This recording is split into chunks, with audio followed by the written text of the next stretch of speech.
नमस्कार, मैं शुभंकर विश्वास, असिस्टेंट प्रोफेसर, भारतीय शिल्प संस्थान। धन्यवाद आईआईसीडी को जिन्होंने आज राजस्थानी मिनिएचर पेंटिंग के ऊपर आलोचना करने का एक मौका दिया। ड्राइंग इंसान की कम्युनिकेशन की सबसे पुराना माध्यम है। केवमैन से लेकर शुरू करके वर्तमान समय के इंसान आपके आसपास एरिया में जो भी कुछ देखता है, जो भी ऑब्जर्व करता है, वो अपना ड्राइंग, पेंटिंग या कोई भी कला के थ्रू दिखाने की कोशिश करते हैं।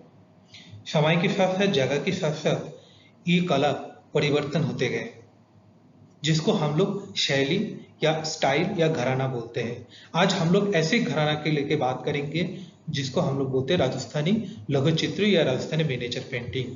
लघु चित्र ये नाम सुनते ही सबसे पहले हमारे दिमाग में आता है लघु चित्र होता है क्या। लघु चित्रों के अगर वर्ड मीनिंग देखा जाए तो यही होता है छोटा आकार की चित्र। लेकिन लघु चित्र मतलब छोटा आकार के चित्र हमेशा ही हो ये जरूरी नहीं है। चित्र की साइज बड़ा भी हो सकता है, लेकिन पेंटिंग के अंदर जो विषय वस्तु, जो भी ऑब्जेक्ट ड्राइंग किया जाएगा, उसका आकार छोटा होना चाहिए और बहुत डिटेल और मिनिएचर फॉर्म में होना चाहिए। राजस्थान को कुल 4 भाग में भाग किया गया था: मेवाड़, हाड़ौती, मारवाड़ और ढूंढर।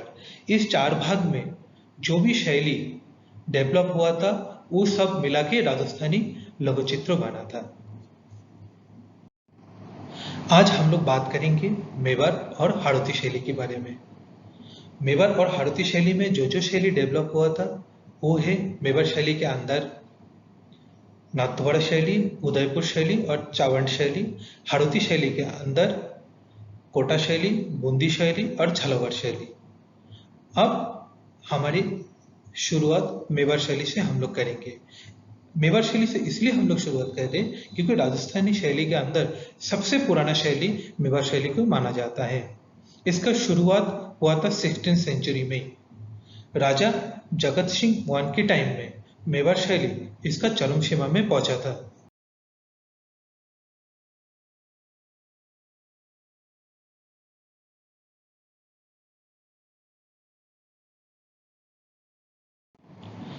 मेवाड़ शैली में आर्टिस्ट काफी सारे विषय वस्तु को लेके काम किया था, जिसके अंदर धार्मिक विषय एक मुख्य विषय था। धार्मिक विषय के अंदर भागवत पुराण, गीत गोविंद, रसिक प्रिया, नायक नायिका भेदा इत्यादि विषय पे काम किया था। इसके अलावा सामाजिक जनजीवन, राज दरबार की दृश्य, शिकार की दृश्य आर्टिस्ट ने बहुत अच्छे तरीके से दिखाया था। मेवाड़ शैली के ऊपर शुरू शुरू में लोक कला की बहुत प्रभाव था। बाद में मुगल का प्रभाव आने के बाद पेंटिंग और भी ज्यादा रियलिस्टिक और डायमेंशनल होने लग गए थे। नाथद्वारा शैली में ज्यादातर कृष्णा और कृष्णा की लीला के ऊपर बेस करके कहानी पेंटेड हुआ था।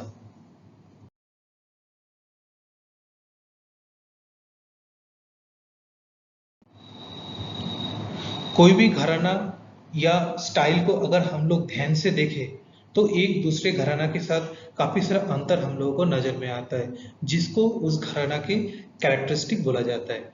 ऐसे मेवाड़ शैली की क्या क्या विशेषता था, अगर ये चीज हम लोग देखें तो हम लोगों को पता चलेगा।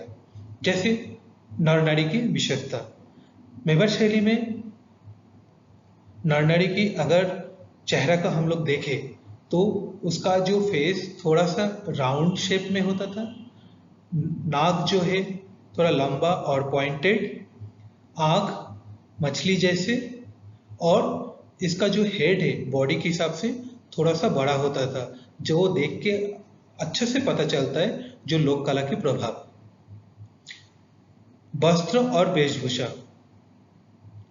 वस्त्र और वेशभूषा अगर अच्छा से हम लोग देखें तो पता चलेगा जो मेल फिगर है वो जामा, कढ़ाई किया हुआ पटका और पगड़ी यूज करते थे, और फीमेल फिगर या औरत लोग घाघरा चोली और कढ़ाई किया हुआ चुन्नी यूज करते थे। कई कई जगह पे उनकी घाघरा में लता पता की पेंटिंग भी दिखाई देता है। रंग की उपयोग, मेवाड़ शैली में अधिकतर रेड, येलो और ब्राउन कलर यूज होता था। इसके अलावा आर्टिस्ट और भी काफी सारा रंग यूज करते थे, जैसे pink, blue, green, brown, red इत्यादि।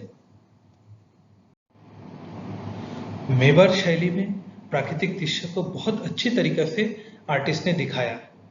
प्राकृतिक दृश्य के अंदर अलग अलग प्रकार की पेड़, पौधा, फूल, लता, पहाड़, झरना इत्यादि को आर्टिस्ट ने बहुत अच्छी तरीके से पेंट किया था। रात की दृश्य दिखाने के लिए आर्टिस्ट ने डार्क ग्रे या ब्लैक कलर के ऊपर व्हाइट कलर की चांद और सितारा पेंट किया था, जो पेंटिंग को बहुत अट्रैक्टिव बनाया। पशु और पक्षियों की चित्रण।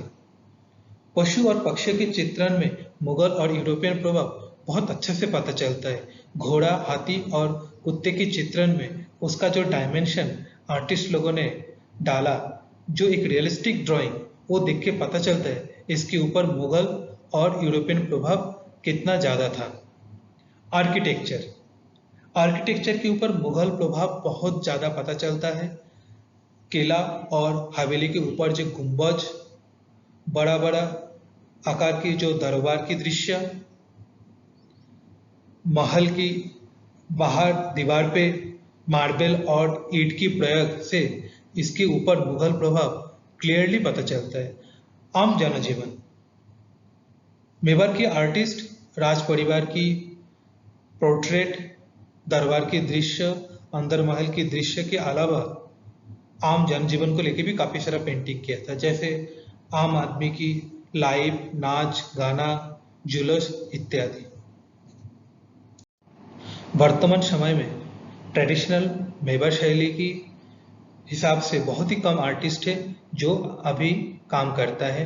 अधिकतर लोग समय के हिसाब से, मार्केट के डिमांड के हिसाब से अपना स्टाइल चेंज कर लिया, बट अभी भी नाथद्वारा में पुराना परंपरा के हिसाब से मंदिर की दीवार पे मेवाड़ शैली की जो घराना है उसी घराना में काम होता है।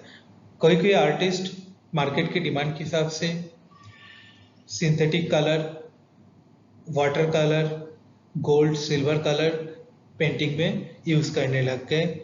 पहले जैसे नेचुरल कलर से काम होता था, अब नेचुरल कलर से बहुत ही कम काम होता है। अब हम लोग बात करेंगे हाड़ौती शैली के बारे में। हाड़ौती राजस्थान के पश्चिम भाग है। हाड़ौती में जो शैली प्रसिद्ध हुआ था उनमें से बूंदी, कोटा और झालावाड़ है। इनमें से सबसे ज्यादा फेमस शैली था बूंदी शैली। माना जाता है बूंदी शैली 17वीं सेंचुरी में शुरू हुआ था, लेकिन ये सबसे चरम सीमा में पहुंचे थे 18वीं सेंचुरी की मिडिल में। बूंदी शैली के ऊपर मुगल, मेवाड़ और डेक्कन का बहुत ज्यादा प्रभाव दिखाई देता है, लेकिन ऐसा प्रभाव होने के बाद भी बूंदी शैली खुद का एक अलग सा पहचान बनाया था। क्योंकि जब बूंदी पेंटिंग की हम लोग कोई भी चित्र देखते हैं तो उसके अंदर जो लाइट एंड शेडो है, उसका जो एनिमल की ड्राइंग है, बर्ड्स की ड्राइंग है, इस सारी चीज में हम लोगों को एक अलग सा चीज दिखाई देता है। वो चीज है इसका लाइट एंड शेडो, इसका एक्सप्रेशन, इसका वॉल्यूम, बोल्ड लाइन के अंदर जो वॉल्यूम है वो सिर्फ बूंदी पेंटिंग में ही दिखाई देता है। बूंदी के आर्टिस्ट बहुत सारे विषय के ऊपर पेंटिंग किया था, जैसे धार्मिक विषय। धार्मिक विषय के अंदर बारामासा, राग रागिनी, नायक नायिका वेदा, कृष्ण की जीवन की अलग अलग लीला इत्यादि। दरबार की दृश्य, अंदर महल की दृश्य, पोर्ट्रेट, जैसे पोर्ट्रेट के अंदर राज परिवार की राजा रानी, जो सोल्जर है उनका पोर्ट्रेट। इसके अलावा आम आदमी की पोर्ट्रेट भी बहुत सारी जगह पे दिखाई देता है।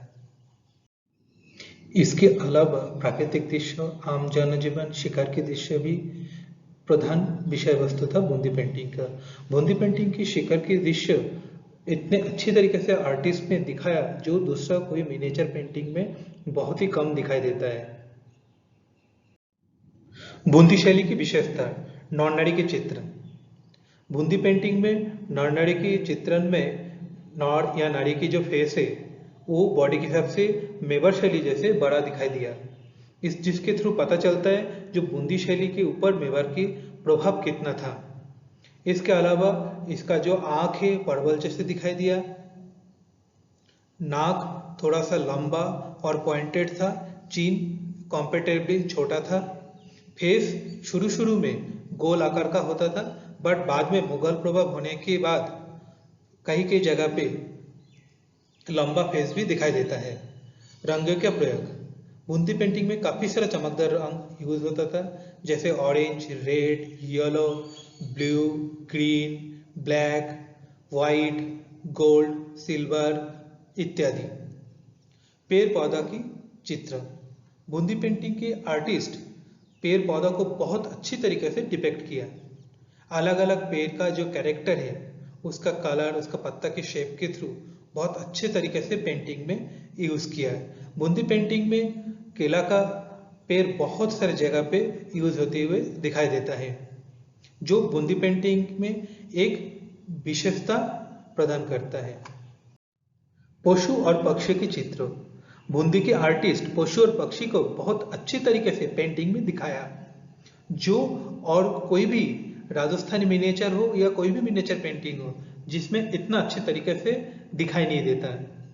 जैसे हाथी, घोड़ा, ऊंट, शेर इत्यादि पशु के अंदर आर्टिस्ट ने जो इमोशन लाइट एंड शैडो और लाइन के थ्रू दिखाया जिससे पता चलता है जो बूंदी आर्टिस्ट पशु को सिर्फ एक जानवर के रूप में ना देख के उसके अंदर ह्यूमन कैरेक्टर बहुत अच्छे तरीके से दिखाया। Light and shadow, light and shadow Bundi painting में जिस तरीके से आर्टिस्ट ने यूज किया वो और भी इस समसामयिक जो भी चित्र है उसमें इतने अच्छे तरीके से दिखाई नहीं देता है। लाइट एंड शैडो के थ्रू पेंटिंग में एक रियलिस्टिक इफेक्ट पता चलता है। पेंटिंग और भी ज़्यादा एक्सप्रेसिव और डायमेंशनल हुआ था। रेखा की विशेषता, बूंदी पेंटिंग में रेखा के अंदर लाइट एंड शैडो इतने अच्छे तरीके से आर्टिस्ट ने डिपेक्ट किया जो दूसरा मिनिएचर पेंटिंग में दिखाई नहीं देता। कोटा शैली, अब हम लोग बात करेंगे कोटा शैली के बारे में। कोटा शैली और बूंदी शैली के अंदर बहुत ज़्यादा अंतर नहीं था। कोटा में भी बूंदी शैली जैसे फोर्ट की दीवार पे ज़्यादातर काम हुआ था, बहुत ही कम काम पेपर और कपड़ा के ऊपर हुआ था। कोटा शैली की विषय वस्तु बूंदी शैली जैसी शिकार की दृश्य, प्राकृतिक दृश्य, धर्मीय विषय के ऊपर जैसे कृष्ण की लाइफ और उसकी लीला के अलग अलग दृश्य, राज परिवार की दृश्य, अंदर महल के दृश्य इत्यादि। चित्र की विशेषता लेके अगर बात करें तो सेम बूंदी पेंटिंग जैसी है।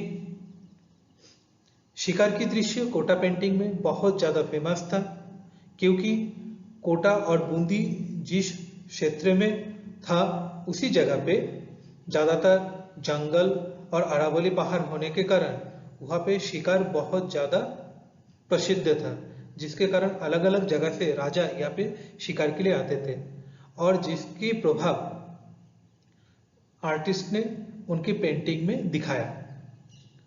कोटा पेंटिंग में राजा जगत सिंह वन के टाइम में पोर्ट्रेट बहुत ज़्यादा हुआ था। कोटा पेंटिंग में भी बूंदी पेंटिंग जैसे लाइन ड्राइंग भी बहुत सारा जगह पे दिखाई देता है। वर्तमान समय में फोर्ट की दीवार पे जो पेंटिंग है वो रेस्टोरेशन के कारण और पहले जैसे अच्छी कंडीशन में नहीं है, लेकिन जो भी अच्छा पेंटिंग पेपर में और क्लॉथ में हुआ था वो सारे के सारे देश और विदेश की म्यूजियम में अभी भी अच्छी कंडीशन में सुरक्षित है। धन्यवाद।